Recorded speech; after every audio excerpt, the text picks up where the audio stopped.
The Battle of Actium, often remembered as a pivotal naval encounter, wasn't the grand, drawn-out clash that many imagine when they think of epic battles from antiquity. Instead, it was a moment that defied expectations. A confrontation that would change the course of history, not through sheer force, but through a series of rapid, fateful decisions made in the heat of crisis. Rather than a prolonged struggle between two evenly matched fleets, the so-called battle was marked by confusion, desperation, and a swift, almost chaotic retreat. In a matter of hours, the fate of empires was decided, not by the clash of swords and the roar of warships, but by the sudden collapse of one side's resolve. The sea, calm and indifferent, bore silent witness as history pivoted on a single afternoon. Antony and Cleopatra, once the most powerful couple in the Mediterranean, found themselves outmaneuvered and out of options. Their grand strategy, built on dreams of victory and empire, unraveled in the face of Octavian's relentless pressure. Instead of fighting for triumph, they fought for survival, abandoning their fleet and fleeing the battlefield in a desperate bid to escape the tightening noose. Octavian, the man who would soon become Augustus, had already won the war before the first ship set sail. Through masterful propaganda, careful alliances, and superior logistics, he isolated Antony and Cleopatra, turning their allies against them and ensuring that their resources dwindled. The battle itself was merely the final inevitable step in a campaign of political genius. The so-called Battle of Actium was not just a single event, but the dramatic conclusion to a decade-long struggle for supremacy. For years, Rome had been torn apart by civil wars, shifting allegiances, and the ambitions of its greatest leaders.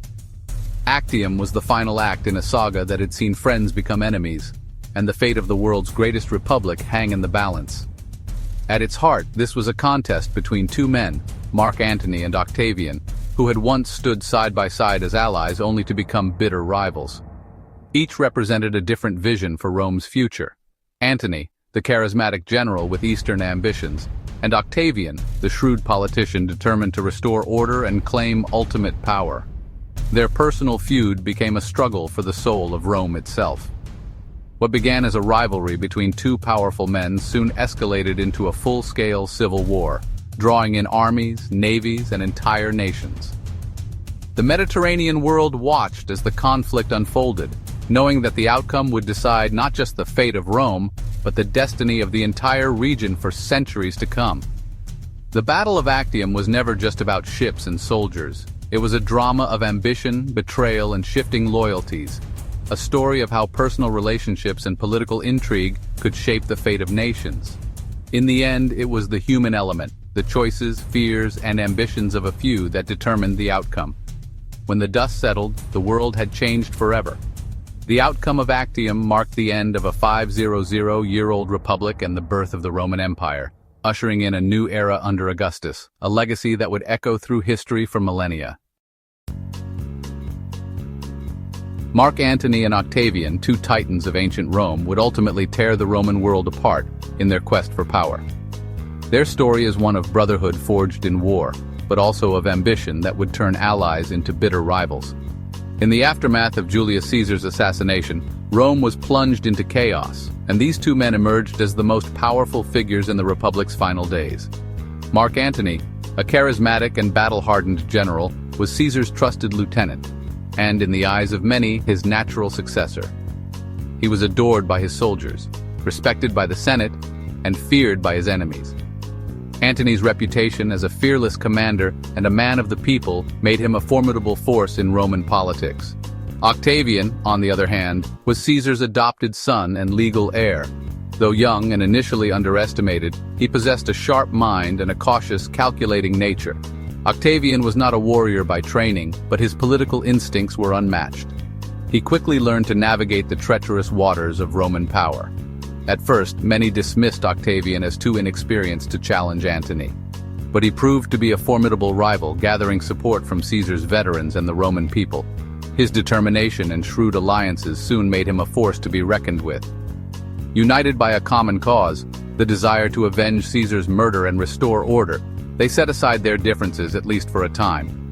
Together with Lepidus, they formed the Second Triumvirate, a powerful alliance that would dominate Rome. Marching side by side, Antony and Octavian led their armies against the forces of Brutus and Cassius, Caesar's assassins. At the bloody Battle of Philippi, They crushed their enemies and avenged their fallen leader, securing their grip on Rome. With victory came division. Antony took control of the wealthy and exotic East, ruling from Alexandria and forging ties with Cleopatra. Octavian, meanwhile, was left to bring order to the chaotic West, where Rome itself was still reeling from civil war. Their alliance, though powerful, was always uneasy, a fragile truce built on necessity, not trust. Beneath the surface, suspicion and resentment simmered, threatening to erupt at any moment. Both men saw themselves as the true heir to Caesar's legacy. Each believed he alone could restore Rome to greatness, and neither was willing to share power for long. Their partnership was a ticking time bomb, destined to explode. The ambitions of Antony and Octavian could not be contained within a single alliance. The question was never if they would fight, but when. The tension between them grew with every passing year, as Rome watched and waited for the inevitable clash. The stage was set for a final confrontation that would decide not only the fate of Antony and Octavian, but the future of Rome itself. In the aftermath of Julius Caesar's shocking assassination, Rome teetered on the edge of chaos. Amid the uncertainty, two ambitious men, Mark Antony and Octavian, found themselves thrust together by fate and necessity. Their alliance was not born of trust or friendship, but of survival. The city was rife with enemies, and only by joining forces could they hope to seize control and restore order to a fractured republic.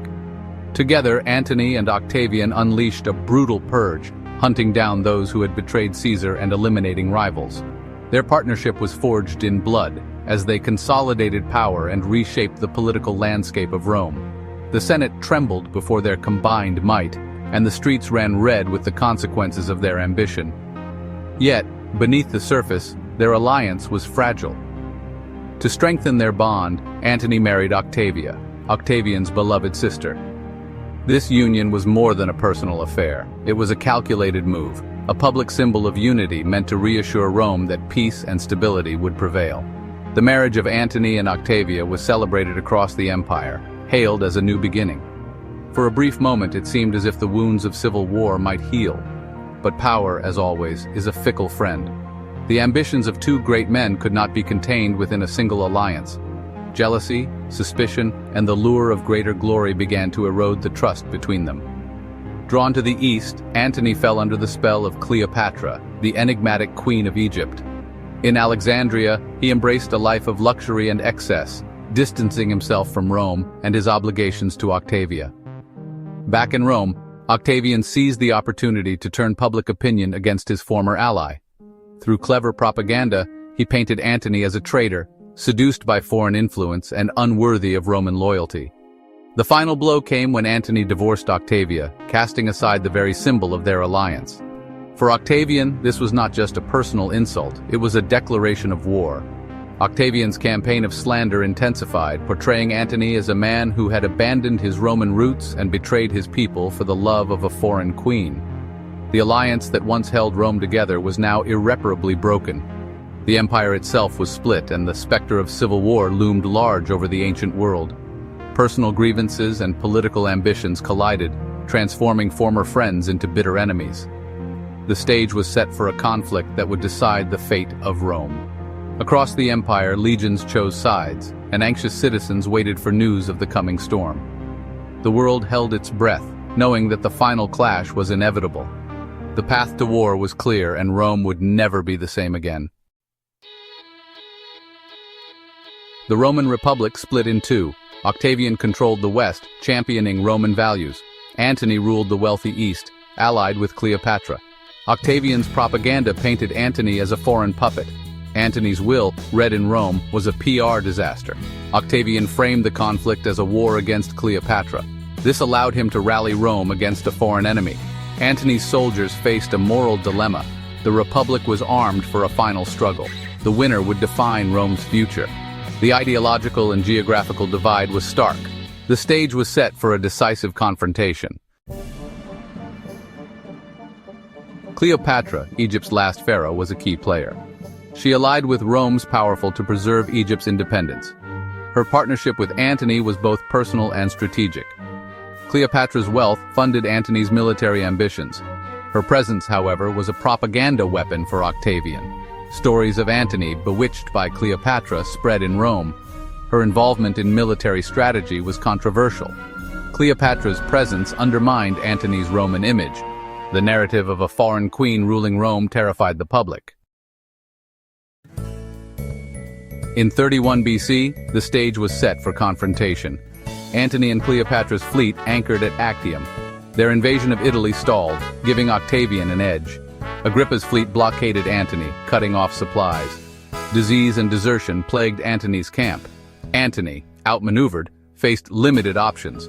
The plan, a naval breakout, not victory. Cleopatra's squadron would escape with treasure. Antony would follow, hoping to regroup in Egypt. The plan was risky, a desperate gamble. The stage was set for September 2nd. The outcome would decide the fate of Rome. Antony's delay proved a fatal mistake. The calm before the storm was tense. Antony's fleet met Octavian's blockade. Antony's ships were massive, built for brute strength. Agrippa's fleet was agile, designed for speed. The battle was a contest of strength versus finesse. For hours, the battle was a stalemate. Agrippa's ships swarmed, but Antony's held firm. The fighting was fierce, but neither side gained ground. The battle devolved into chaotic ship-to-ship duels. Firepots flew, towers collapsed, men fought desperately. Despite the chaos, the battle remained undecided. The afternoon wore on with no clear advantage. Midday brought a turning point. A breeze signaled Cleopatra's squadron to escape. Antony, seeing her flee, abandoned his flagship. He chased Cleopatra, leaving his men leaderless. This betrayal shattered morale. Antony's captains lost the will to fight. Many surrendered. Others were overwhelmed. Octavian's forces set Antony's ships ablaze. The battle turned into a rout. Antony's fleet was captured or sunk. His land army surrendered without a fight. Antony and Cleopatra escaped to Egypt, defeated.